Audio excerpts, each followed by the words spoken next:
I pressed the phone against my ear, trying to process what my daughter had just said. The words hung in the air like smoke I couldn't quite clear away.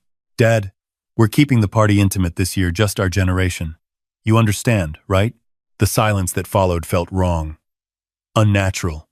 Like the moment after you realize you've stepped on something that's about to break. Just your generation, I repeated slowly. My voice sounded distant, even to myself. Yeah, you know how it is. Mark's friends, my hospital colleagues, the kids' friends' parents, people our age. It'll be more comfortable that way. Jessica's tone was breezy, practiced, like she'd rehearsed this. I stood in my kitchen in Beaverton, Oregon, staring at the calendar on the wall. June 15th was circled in red. Jessica's 40th birthday party. The party I'd assumed I'd be attending. The party I'd already bought a gift for a complete set of vintage Gray's Anatomy volumes from 1901. The kind of thing she'd mentioned wanting years ago when she was still in med school. Cost me $1,200 from that rare book dealer in Seattle. Dad, you there? I'm here. Great. So we'll catch up another time, okay? Maybe brunch the following weekend or something. I'll have Mark text you. She hung up before I could respond. I set the phone down on the counter. Through the window, I could see Mrs. Chen next door watering her roses. Normal Tuesday evening. Normal life. Except nothing felt normal anymore. Just our generation. When exactly had I stopped being part of my daughter's generation? When had I become something separate, something other, something to be excluded for the sake of comfort? I walked to the spare bedroom, Jessica's old room that I'd kept exactly as she left it when she went to medical school 18 years ago. The walls still had her debate team certificates, her high school photos, that ridiculous poster of the human skeleton she'd been so proud of. I sat on the bed that I'd assembled when she was 7, after my wife Marie died. Marie. God, what would she think of this? I closed my eyes and let myself remember. Not the party. Not Jessica's casual dismissal. Further back, the night Marie died, Jessica was 14. Aneurysm. No warning. One minute my wife was laughing at something on TV. The next minute she was gone. Just gone. And I was left with a grief-stricken teenager and no idea how to be both parents at once. I worked 2 jobs for 4 years. Day shift as a logistics coordinator at the shipping company. Night shift doing bookkeeping for a local restaurant. I'd get home at 2 a.m., catch 4 hours of sleep, then wake up to make Jessica breakfast before school. I attended every parent-teacher conference, every debate competition, every science fair. I was there. When she got into Stanford for pre-med, I cried. Actual tears. Marie would have been so proud. When she came home during winter break of her freshman year and showed me the acceptance letter to OHSU Medical School, I promised her something. You're not going to drown in debt like I've seen happen to so many others. I'll take care of it. And I did. Arsha Arwen Mayuan. That's what medical school cost. I liquidated Marie's life insurance. I took out a second mortgage on this house. I cashed out half my retirement fund and paid the penalties. Every tuition payment, every textbook, every fee. I covered it all. Jessica graduated debt-free. She married Mark 3 months later. Mark, the pharmaceutical rep with the easy smile and the family money. They bought a house in West Lynn, one of those new constructions with the open floor plan and the chef's kitchen. Dad, we're $40,000 short for the down payment, Jessica had said. The sellers won't budge, and we really want this house. It's perfect for starting a family. I gave them $85,000. Not 40. 85. I wanted them to have cushion, to not feel strapped. I pulled it from the retirement account I'd been rebuilding. It hurt, but I told myself that's what parents do. Then came the grandchildren. First Owen, then Lily. Beautiful kids, smart kids, and busy parents. Dad, I know it's a lot to ask, but could you watch Owen on Mondays and Wednesdays, just until we find a nanny we trust? You know how it is, we can't just leave him with anyone. Mondays and Wednesdays became Mondays, Wednesdays, Fridays, and occasional Saturdays. For 8 years, I'd drive the 40 minutes to West Lynn at 6:30 in the morning. spend the day with Owen, then Lily when she came along. I'd feed them, play with them, take them to the park, help with homework when Owen started school. Then Jessica or Mark would come home around 7 p.m., exhausted and distracted. Thanks, Dad. You're a lifesaver. Can you just give them a bath before you go? I've got case files to review.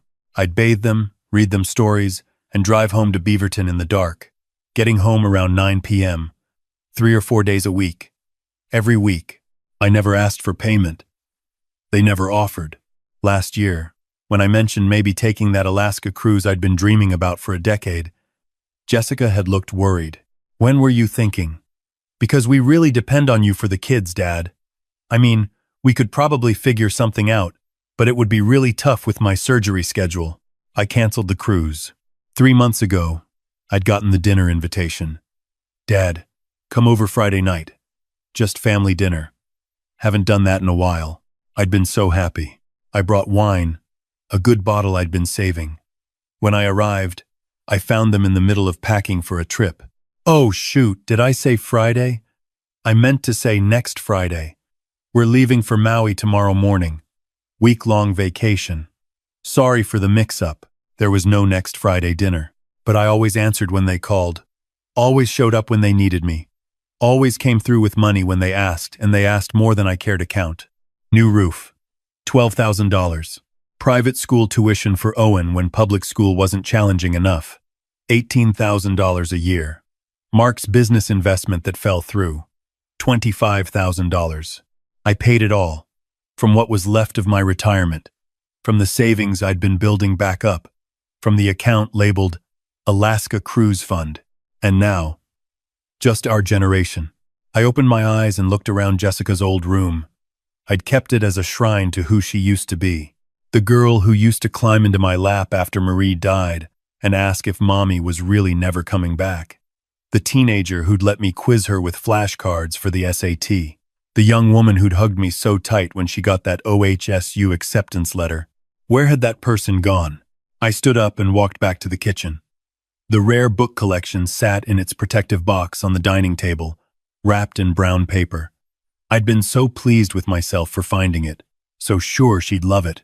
What was I going to do with a $1,200 gift for a party I wasn't invited to? The next morning, I woke up with a strange clarity. I made coffee, sat at the kitchen table, and called Brandon Westfield, my financial advisor. We'd gone to high school together a million years ago, back when dinosaurs roamed and people still used payphones.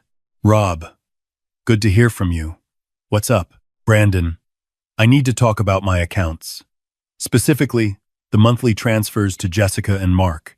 There was a pause. Brandon knew about the transfers. He'd been gently suggesting I stop them for the past 3 years. Go on. I want to cancel them. All of them. The $2,000 monthly support. The college fund I've been building for Owen and Lily. Everything. Another pause. You sure about this? I'm sure. Okay. Can I ask what changed? I told him about the party. About the phone call. About just our generation.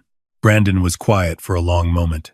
Then, Rob, I'm going to say something as your friend, not your advisor. It's about damn time. We spent the next hour going over everything. The monthly $2,000 I'd been sending to help with expenses. The college fund that had grown to $85,000. The trust I'd set up that would mature when each grandkid turned 21. Cancel the monthly transfers effective immediately, I said. Move the college fund money into my name. And the trust. Let me think about that one. Done and done. Anything else? Yeah. That Alaska cruise we talked about 3 years ago. The nice one. With the glacier viewing and the salmon fishing. Book it. I could hear Brandon grinning through the phone. When do you want to leave? How about next month? After I hung up with Brandon, I sat in the silence of my house. It felt different somehow. Lighter. My phone buzzed. A text from Mark. Hey Bob, quick question about the property tax deadline. We're a bit short this quarter. Could you spot us $4K? Pay you back next month? For sure. They'd never paid me back. Not once. Not ever. I stared at the text for a full minute. Then I typed, "Sorry, not able to help this time." I hit send before I could second-guess myself. The response came within 30 seconds. "Really? It's just 4K. We're family. Just 4K. As if I hadn't already given them hundreds of thousands over the years. I didn't respond. That Saturday I drove to West Lynn anyway. Not to their house. To the collector in Portland who'd sold me the rare books. He looked surprised to see me back so soon. "Change of heart?" he asked. Something like that. He examined the books, confirmed they were in the same pristine condition, and refunded my $1,200. "Shame," he said. "These would have been perfect for a medical professional. They would have been." I agreed.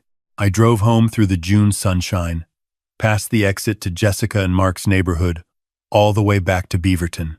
When I got home, there was a voicemail. "Dad, it's Jessica. Mark said you can't help with the property tax? Is everything okay? Call me back." I didn't call back. Sunday morning, I did something I hadn't done in years. I went hiking. There's a great trail system in Forest Park, not far from where I live. I'd been meaning to get back into hiking since Marie and I used to do it every weekend. But there was always something Jessica needed me. The grandkids needed watching, someone needed money, someone needed time. The trail was beautiful. Douglas firs towering overhead, the smell of earth and moss, the sound of nothing but birds and my own breathing. I'd forgotten how much I loved this. At the trailhead afterward, I noticed a flyer. Pacific Northwest Senior Adventure Club. Hiking, rafting, travel. Age 55 plus. Meeting Tuesday 7 p.m. I took a photo of it with my phone. Monday came and went. Usually, that would have been a childcare day. My phone stayed quiet. Tuesday evening, I went to the Adventure Club meeting. It was at a community center in Northwest Portland. About 20 people ranging from what looked like late 50s to mid-80s. The organizer, a woman named Carol with short silver hair and laugh lines around her eyes, welcomed me warmly. "First time?" "Welcome. I'm Carol. Been running this group for 6 years. We've got a great crew." They did have a great crew. I met Stan, a retired pilot who'd flown commercial for 30 years. Linda, a former engineer from Intel. Mike and Sharon, a couple who'd sold their business and now spent half the year traveling. We talked about upcoming trips. Whitewater rafting on the Deschutes River. A weekend in Bend. A 2-week trip to New Zealand in October. "You should come to New Zealand," Carol said. "We've got 2 spots left. It's going to be incredible." "I might just do that," I said. And I meant it. When I got home that night, I had 4 missed calls from Jessica and 2 from Mark. 1 voicemail. "Dad, seriously, what's going on? You're not answering. You didn't show up Monday, and Mark says you're being weird about money. Call me. This is important." I called her back. She answered on the first ring. "Finally. Dad, what's happening? Are you sick?" "I'm not sick." "Then why?" "Jessica, I need to talk to you about something. I'm making some changes." "What kind of changes?" "I'm not going to be available for childcare anymore, and I'm going to stop the monthly support payments." Silence. Then, "What? Why?" "Dad, we depend on that money. And the kids. You can't just abandon the kids." "Abandon. That word. I'm not abandoning anyone. I'm just not able to continue at this level anymore." "Not able to?" "Dad, you're retired. You have all the time in the world. And the money you've always helped us. We budget around that. That's going to have to change. I don't understand." Her voice had gone cold. "Did we do something wrong? Did we do something wrong?" I thought about the party I wasn't invited to. The Just Our Generation comment. The years of free childcare. The hundreds of thousands of dollars. The canceled cruise. The shrine of a bedroom I'd kept for her. All of it. "Jessica, do you know what you said to me last week?" "What are you talking about?" "About your party. Your 40th birthday." "Oh my God. Is this about the party?" "Dad, it's not personal. It's just we wanted it to be people our age. You know, people we can relate to. No offense. No offense." I repeated. "Yeah, I mean, you understand, right?" It would have been awkward having you there with all my friends from the hospital and Mark's business contacts. You would have felt out of place. So you made that decision for me. Well, yeah. I mean, I was trying to save you the discomfort. Right. How considerate. She picked up on my tone. Dad, you're being weird. What's really going on? What's going on is that I'm 67 years old, and I've spent the last 18 years putting my entire life on hold for you and your family. I paid for your education. I gave you money for your house. I've been your free childcare for 8 years. I've given you hundreds of thousands of dollars. And now I'm not even part of your generation anymore.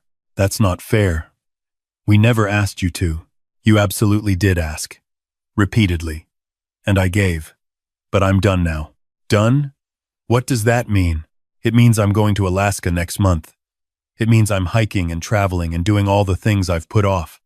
It means I'm not your emergency fund or your babysitter anymore. So that's it? You're just going to cut us off? I'm not cutting you off. I'm setting boundaries. You're a successful doctor. Mark has a good job. You have a beautiful house. You can figure it out. I can't believe this. After everything we've been through together, Jessica, when's the last time you asked me how I was doing and really listened to the answer? Silence. When's the last time you invited me over when you didn't need something from me? More silence. When's the last time you treated me like I was part of your family instead of just someone useful to have around? Dad, I have to go. I have plans tonight. I hung up. My hands were shaking, but underneath the tremor, I felt something I hadn't felt in years. Something that felt like the beginning of freedom. The next few weeks were strange. Jessica tried calling several times. I let most of them go to voicemail. When I did answer, the conversations were brief and strained. Mark tried a different approach. He showed up at my house unannounced on a Wednesday afternoon. Bob, we need to talk. I let him in. We sat in the living room, him on the couch, me in my chair. This thing with Jessica, he started. It's really hurting her. She's worried about you. She's worried about my money, I corrected. Mark had the grace to look uncomfortable. That's not fair, isn't it? Tell me honestly, Mark. When was the last time you or Jessica called me just to chat? Not to ask for money, not to arrange childcare, not because you needed something, just to talk.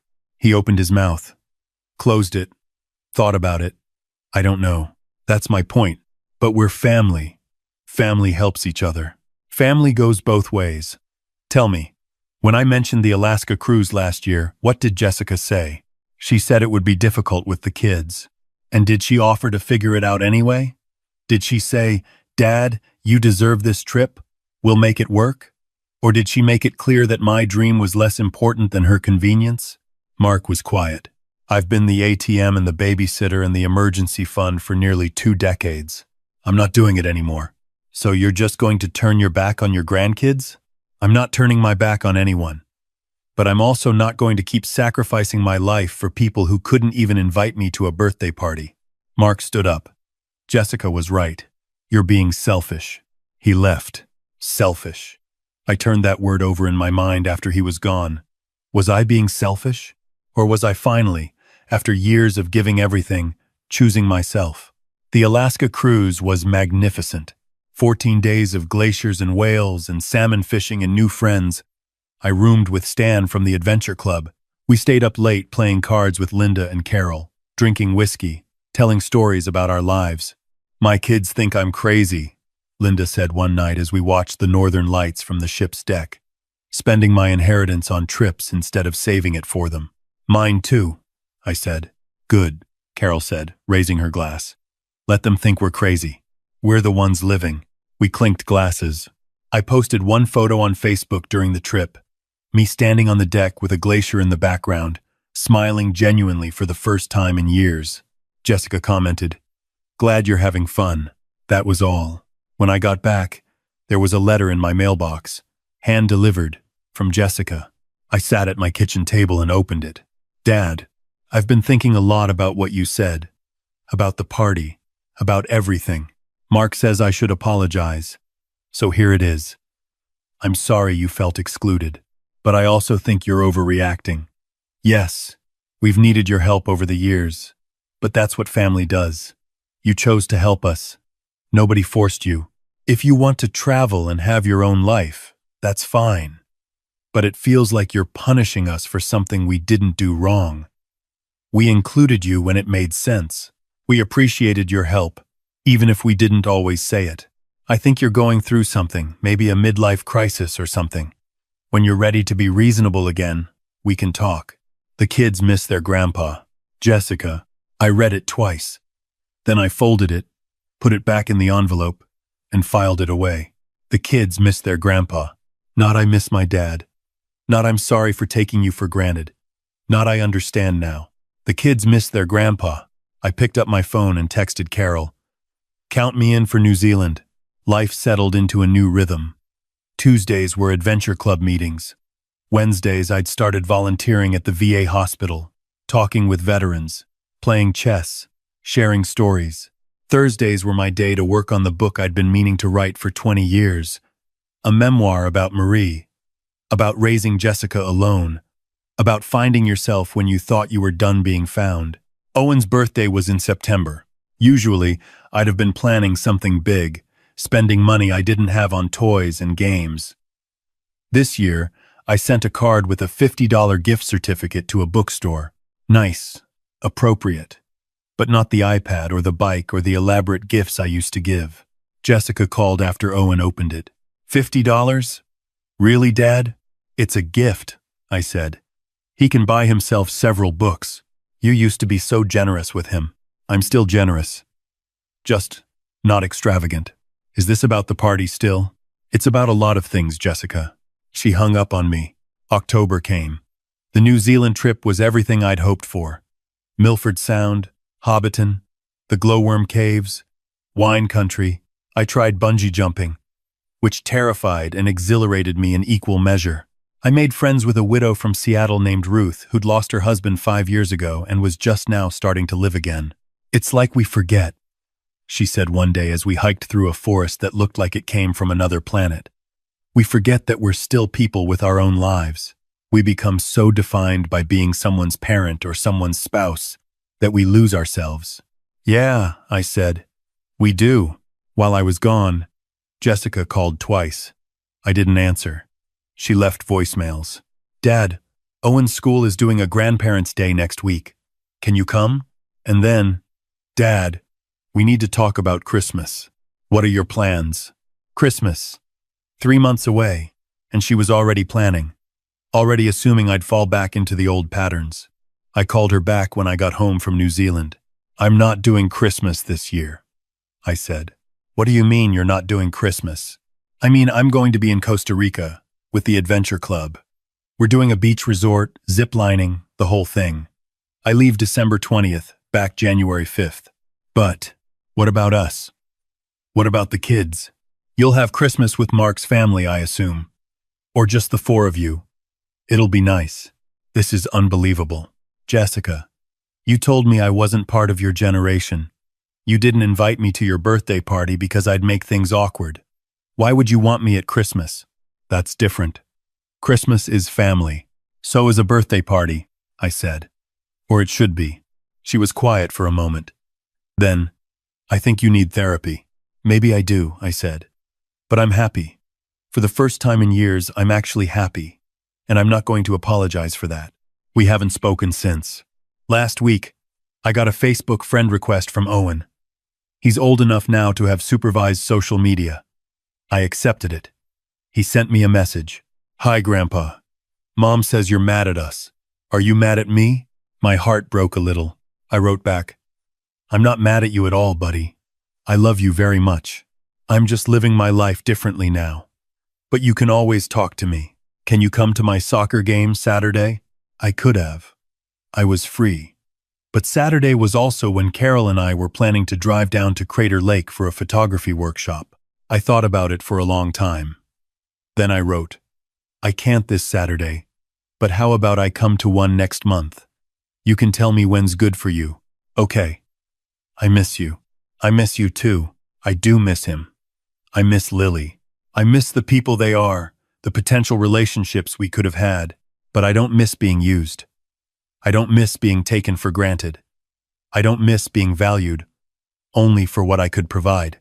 This morning, I woke up in my house in Beaverton, made coffee, and sat on my back porch watching the sunrise. I have the Costa Rica trip coming up. Stan and I are planning a road trip through Montana next spring. Ruth and I have been talking about taking a cooking class together just as friends, but maybe something more eventually. Who knows? I'm 67 years old. My retirement account is rebuilding. I'm healthier than I've been in years from all the hiking. I'm writing my book. I'm living. Jessica called yesterday. I let it go to voicemail. She said she wants to talk, that maybe we can work things out, that she's been thinking about what I said. Maybe we can work things out. Maybe we can't. But here's what I know now. I'm not my daughter's ATM. I'm not her emergency fund. I'm not her free childcare service. I'm her father. And if she wants a relationship with me, it needs to be a real one. Not one where I give and give and give while she takes and takes and takes. I'm done being generous to people who see generosity as obligation rather than gift. I'm done putting my life on hold for people who couldn't even make space for me at a birthday party. I'm done being just useful. I want to be wanted. And if I'm not wanted for who I am, without the money and the free labor, then I'd rather be alone. Except I'm not alone. I have Carol and Stan and Linda and Ruth and the whole adventure club. I have the volunteers at the VA who've become friends. I have a life that's finally, actually mine. Last week, I cleaned out Jessica's old room, took down the debate certificates, the skeleton poster, all of it. I'm turning it into a home office, a place to write my book, a place that's about my future, not her past. The room looks good, clean, forward-facing, like my life. If Jessica calls again, I might answer. But not because I feel obligated, not because she's guilting me into it. Only if I want to. That's the difference now. I get to choose. And for the first time in 18 years, I'm choosing myself. Is that selfish? Maybe. But I prefer to think of it as finally, mercifully, learning how to value my own life as much as I valued everyone else's. I'm going to Costa Rica in December. I'm going to zip line through the rainforest and swim in warm ocean water and watch the sunset with people who actually want me there. And that's enough. That's more than enough. That's everything.